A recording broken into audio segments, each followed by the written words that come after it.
Use writing to further understanding. Krishnamurti. I suggested the other day that in order to understand ourselves, we must become aware, and to study ourselves, thought feeling must slow itself down.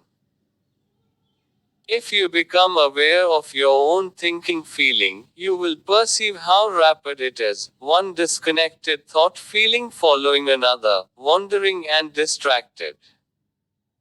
And it is impossible to observe, examine such confusion.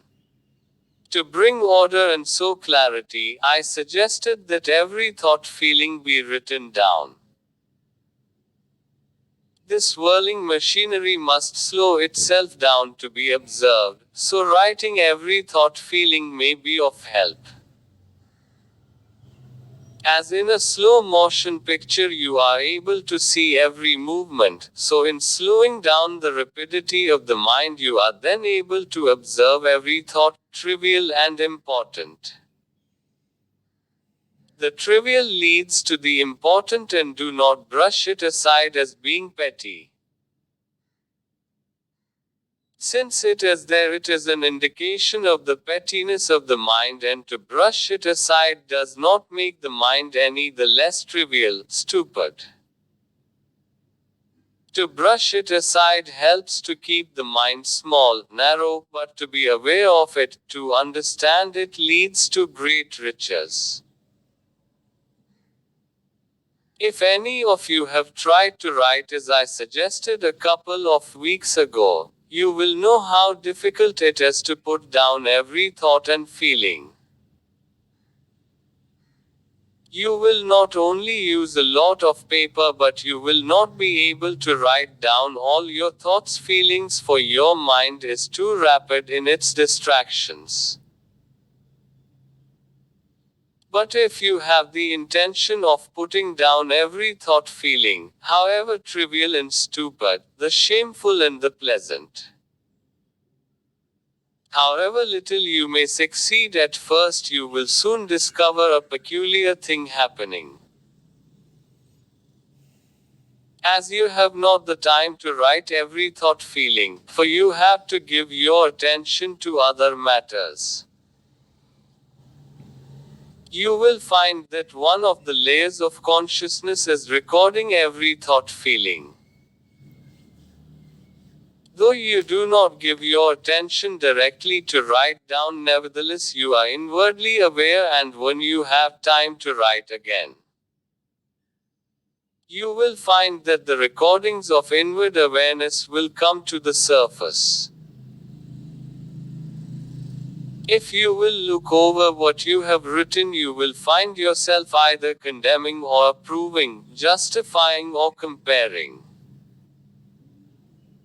This approbation or denial prevents the flowering of thought feeling, and so stops understanding. If you do not condemn, justify or compare, but ponder over, try to understand, then you will discover that these thoughts feelings are indications of something much deeper. So you are beginning to develop that mirror which reflects your thoughts feelings without any distortion. And by observing them you are comprehending your actions and responses, and so self-knowledge becomes wider and deeper. You not only comprehend the present momentary action and reaction, but also the past that has produced the present. And for this you must have quiet and solitude. But society does not allow you to have them.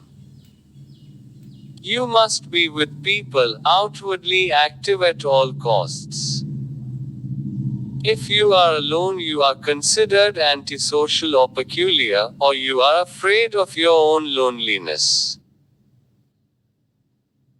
But in this process of self-awareness you will discover many things about yourself and so of the world. Do not treat this writing down as a new method, a new technique. Try it. But what is important is to become aware of every thought feeling, from which arises self-knowledge. You must start out on the journey of self-discovery. What you find does not depend on any technique. Technique prevents discovery, and it is the discovery that is liberating and creative. What is important is not your determination, conclusion, choice, but what you discover, for that will bring understanding. If you do not wish to write down, then become aware of every thought feeling, which is much more difficult.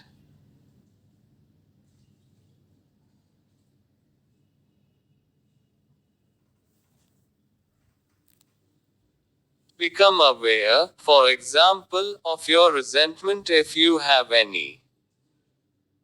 To be aware of it is to be aware of what caused it, why and how it has been stored up, how it is shaping your actions and responses, and how it is your constant companion. Surely to be aware of resentment, antagonism, involves all this and more, and it is very difficult to be aware of it so completely, comprehensively as in a flash. But if you are, you will find that it soon transforms itself. If you cannot be so aware, put down your thoughts, feelings, learn to study them with tolerant dispassion, and little by little the whole content of your thoughts, feelings is discovered. It is this discovery, this understanding, that is the liberating and transforming factor. Ojai, 5th Public Talk, the 11th of June 1944. C'est pour ça que je posais la question.